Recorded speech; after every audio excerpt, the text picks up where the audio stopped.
Good afternoon, everybody. Welcome back to room 4 for the business room of Madrid platform, which is the hub for SMEs between Europe and Latin America.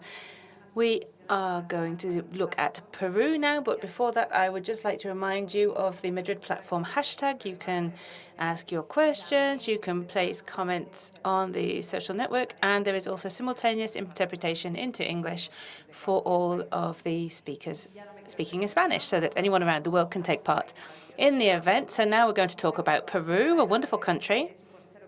And here we have the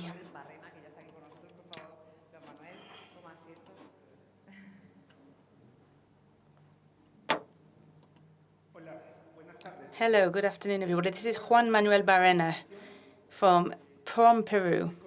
I'm very happy to be here today. I'm very proud to be present in person in an event in Madrid to promote my country. And I'm not going to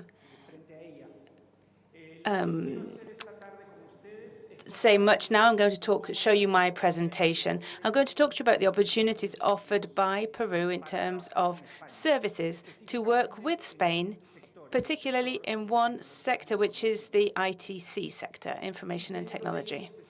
And specifically, I'm going to refer to two subsectors that Peru has been promoting in 2020 in Spain. One is digital animation and software. These are two services that are provided in Latin America and in the US, and we've started to enter Spain since 2020. As the presentator said, my name is Juan Barrena. I've been in Spain for a year and a half now. I came from Korea before. This is my second overseas posting. And I am trying to generate some opportunities in different sectors to those in which Peru had traditionally operated, and that's why today we're going to talk about ITC. My presentation will cover two subjects. First of all, I'm going to convince you why Spanish companies should collaborate with Peruvian companies in these two subsectors, digital and software, digital animation and software. And then I'm going to tell you some of our success stories and make an invitation. First of all, in this first slide, what you can see is why you should come and work with us in Peru.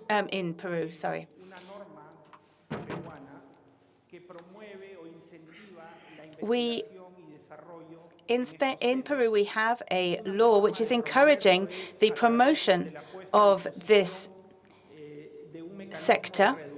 So we are reducing income tax payments for people operating in Peru. And since in the period 2017 to 2020, overseas companies who showed an interest in investing in Peru,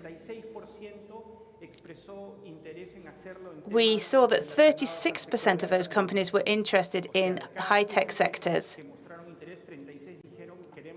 So of all of these companies that were interested in working in Peru, 36% were interested in high-tech. Now, if we look at ITC, software and services, if we look at the period from 2016 to 2019, which was the years before the pandemic, foreign direct investment grew on average by 94%. This is in those three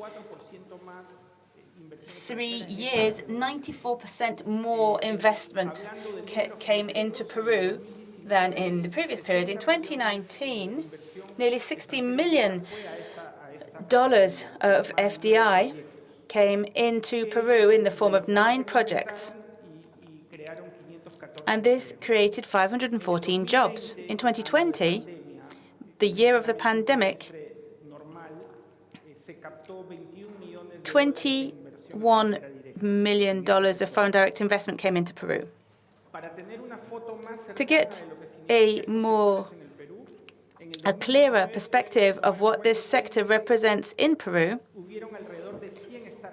there were nearly 100 fintech startups, which places Peru as the third country in terms of the fintech startups in the Andean region. And if we're even more specific, between 2019 to 2020, this grew from 130 startups to 151. Another subject for which we think that Spanish companies should come and invest in Peru is the growth in e-commerce, particularly in Peru. We are experiencing the highest growth in e-commerce in the region. It's grown by 35%. And this is just in the last 10 years, which is why the growth has been so spectacular. The other subject is that Peruvian internauts are the most active in the entire region.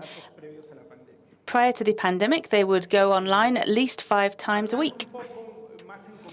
Now, if we look more concretely at foreign direct investment in Peru, in 2020, Peru held 5th place in the Central and Latin American region for the capture of foreign direct investment. So above Peru, you had Mexico, Colombia, Brazil, and Argentina, and then Peru in 5th place. Something that is also worth underlining is the presence of e-commerce in Peru and its growth in Peru.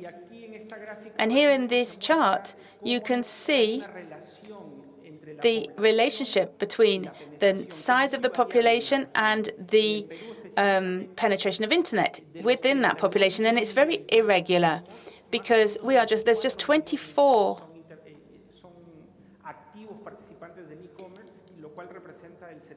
There are 24 million people using the internet in Peru, but that represents 72% of our population and places us 4th in Latin America.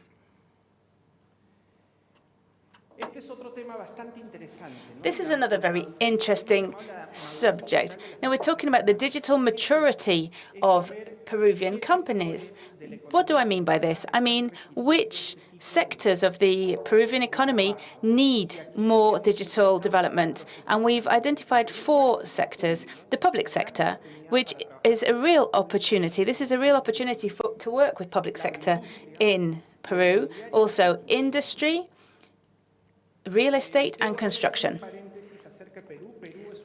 And just so that you know, Peru is a mining country, but not only is there mining, the second largest sector for our GDP is agri-food, followed by tourism. So agri-food in Peru is very important. It's a leading country in Latin America, and there's lots of exchanges with Spain. There's lots of Spanish companies present in Peru, and so it's also a very important sector. In terms of real estate and construction, we are quite far behind in terms of housing because the recent governments in my country have put in place a series of projects that sought to reduce this difference between the demand for homes and the supply. And so this, again, are the main sectors where this digital technology could really find opportunities. Some of the advances that we could see in these sectors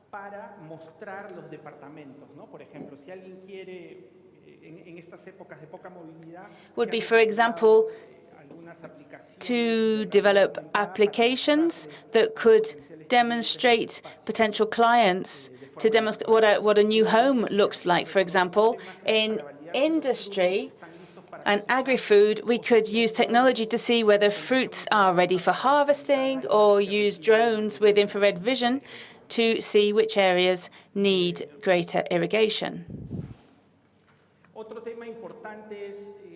Another key theme is how investment has grown in these sectors. Here are some figures. So capital in Peruvian technological startups will increase by 30% in 2021 compared to last year. And indeed, this is something that is driven by the pandemic because much of the development can be done at home. It doesn't require in-person actions. And so between 2017 and 2019, this capital grew from 21 million US dollars in 2019 to 46 in 2020, and we expect it to increase to 60 million in 2021. The main sources of this funding are venture capital funds, corporations, and business angels.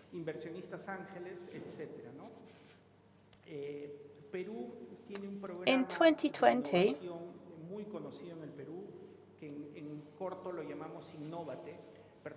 which is a project which is called Innovate, which is seed funding for companies that need to start their development. And in 2020, Innovate PERÚ provided funding to 500 technological startups. And what sectors were these startups working in? The leading sector was education. 40% of them were working in education.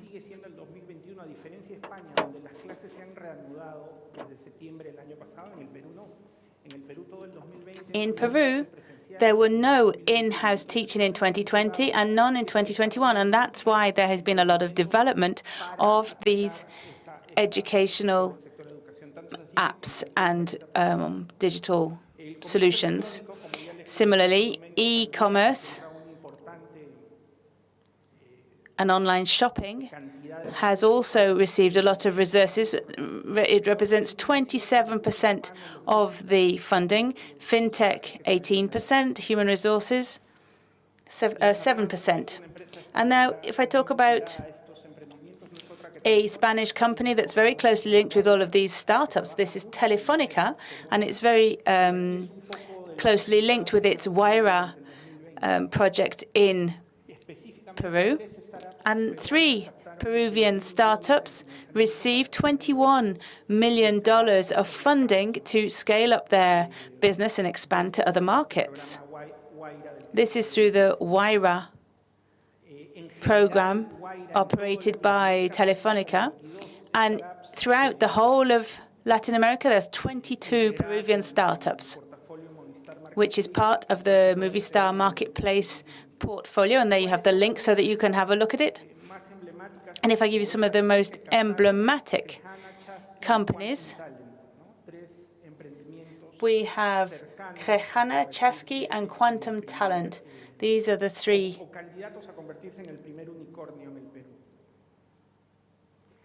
companies. So, at the beginning of my presentation, I said that I was going to tell you, first of all, why we believe Spanish companies should come to Peru. But there's also another subject, which it wasn't in the presentation, but I think you need to know this. It's that a question of the costs. This is a complicated time when companies are fighting to survive. And in Peru, we have a young population, we have talent, and our costs are much lower than in Europe. If we look at this in percentage terms, we're talking between 15 or 20% lower costs. And it's possible to work part-time or full-time. And I'm going to give you an example of some of the Peruvian companies and also some Spanish companies. So, for example, if a Spanish company has a contract with the Spanish government, with the Spanish television company, or with another country within Europe, what they can do is subcontract specific processes to Peruvian companies and then reduce costs. For example, we also have the advantage with our time difference. There's 7 hours of time difference with Spain, which means that when a Spanish company has finished its working day, it can add an extra 7 hours to its working day by using the Peruvian company working on Peruvian time. And so if we look at these costs based on technology, based on talent, based on proven experience, I think this is another reason why working with Peruvian companies makes sense. So now I'm going to give you some of the examples of some of the success stories of Peruvian companies. And this is a sample of what Peru offers, sorry. So this is GNS. This is a company that has 17 years of experience implementing IT solutions for industry. This is what we call Industry 4.0 and the Internet of Things.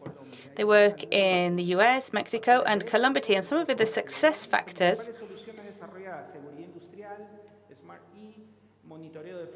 is that it has monitoring of fleets, it has Smart E, and some of its clients are Microsoft Corp and Transport Intermodal Mexicano. Now we have MS4M. This is works in the mining sector. And this offers a modular system for the management of plant and personnel in mining operations. And this company has 7 years of experience, and it works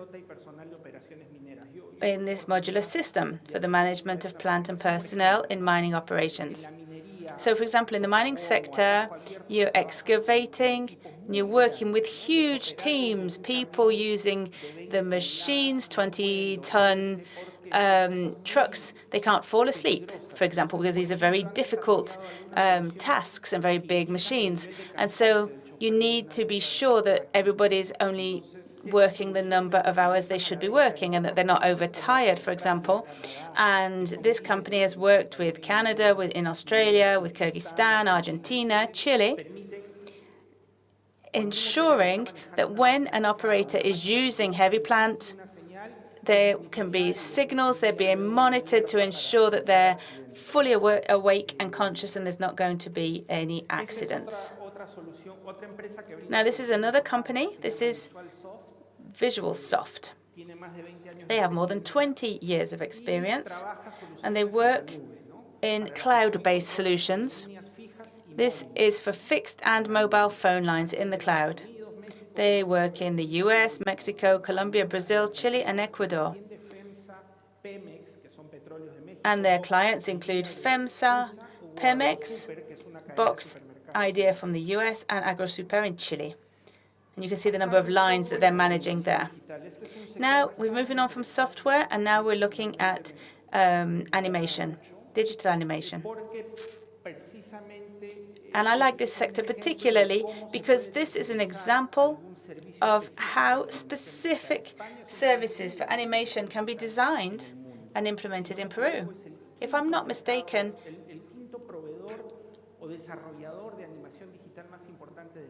this is the 5th biggest provider of digital graphic animation solutions in the world.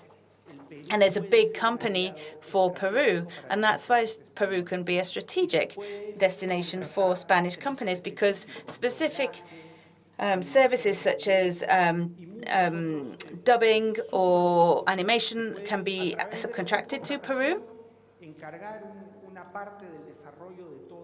And you can develop a part of the animation process and find more competitive access to other markets. And so this company, for example, Zeppelin, works with the US. It's won some prizes internationally, in Cannes, in the London International Awards, and it works around the world in the US.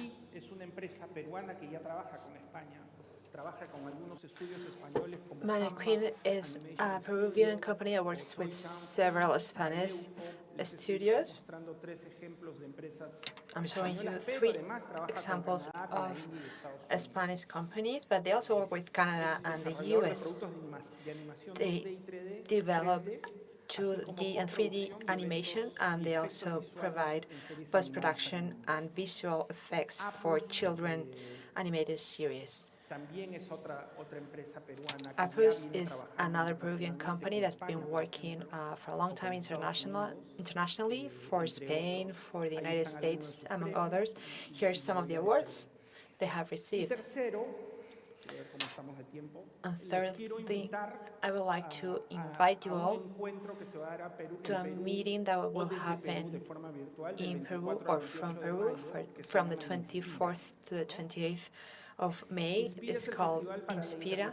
It's a festival for the globalization of Peruvian creativity. And what is this? Well, it's a meeting among people, companies that have ideas and solutions in their portfolio, and they're seeking to find a company or a fund that is interested in collaborating in order to develop a solution. Who's the goal public? First place, entrepreneurs and investors. From the Peru side, there will be 60 startups, and we hope to find to offer their solutions, and we hope to have several visitors. This is more or less what we will be offering. Inspirers, panelists, success stories, workshops, there will be demos, there will be challenges. Those who are interested and who are watching us through Madrid platform, we would like to invite them to sign up for inspira.pramperu.gov.pe. And to close my presentation, I would like if you could help me click on the link of this video. It's a 40-second video. Could we do so? Is it difficult? If you can copy and paste on the Explorer, is it possible? Well, the technicians help us out. I'm going to drink some water.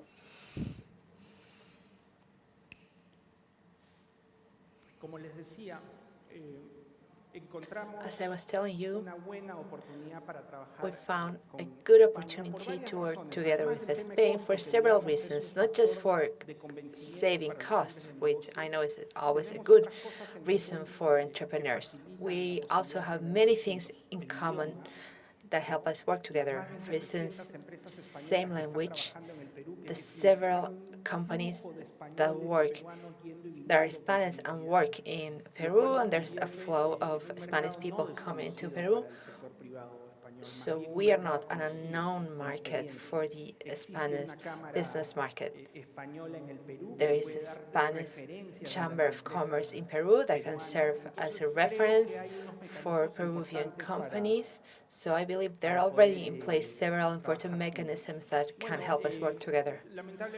Well, regrettably, we cannot show the video, but it's an inspirational video that explains what I've told you before about this Inspira meeting. This is what I have prepared today for you, and I'm open to any questions.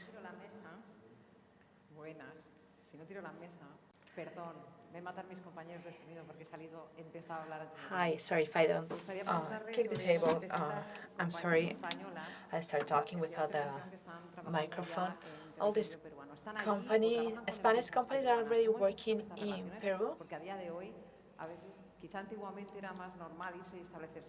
Maybe before it was more common to travel and establish themselves there, but nowadays maybe we can work in a different way. Some here, some there, virtually. Have those relationships changed? The first part of your question is to tell about these companies. Spain has a commercial relationship that is historical and cultural, that has allowed for many Spanish companies to work in Peru for years. There's Telefónica, there's BBVA, Bank, Santander, Mafre, just to call some of the key companies in Spain, but also construction companies. There's a deficit of infrastructure and housing in Peru, so there's a very important presence of these Spanish building companies in Peru. But not just major building companies, but also there are smaller building companies that provide complementary services designing companies, some other companies. We also find small enterprises that have found a chance to work in Peru, some companies that offer consulting services, for instance. Those big companies, the medium-sized ones and the small ones, build up a universe of over 500 companies. They were there before the pandemic, but during this context, for the last year and a half, there hasn't been the chance to increase the number of companies. But the communication is still there. During the last 5 months, I have received questions from around 25 Spanish companies asking about specific questions, mattresses,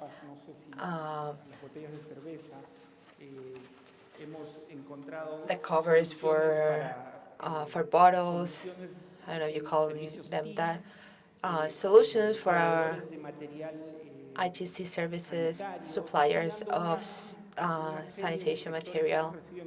I'm just talking about several sectors we have received questions from. So the possibilities to work with Peru are infinite.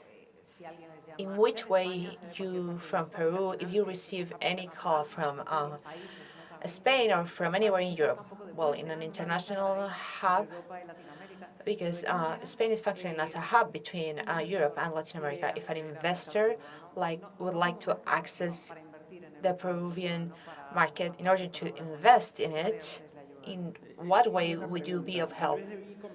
Well, that's an excellent question. I should have started with this.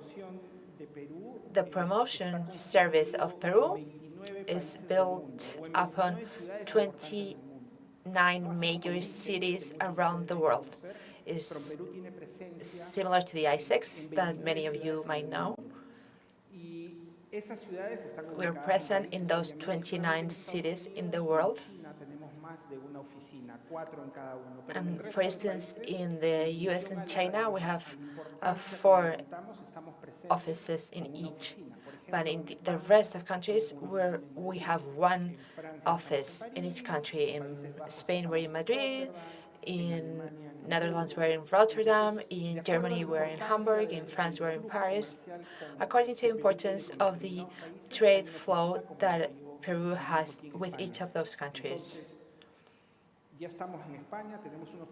We're in Spain, we have an office in Madrid, and from Madrid we can cover the full country. We promote 3 things. In the first place, exports, Peruvian exports into Spain. In the second place, the attraction of tourists into Peru, and also investments, of course. Today we're focused on investments. So what we do is we channel the initiatives of companies that have an interest in Peru, and also the other way around. Peruvian companies that would like to attract the investment of foreign investors. So we can provide expertise both ways. So right now, you were talking about companies that were interested in receiving investments. What sector are those companies in? Are they mainly ITC, as you said before?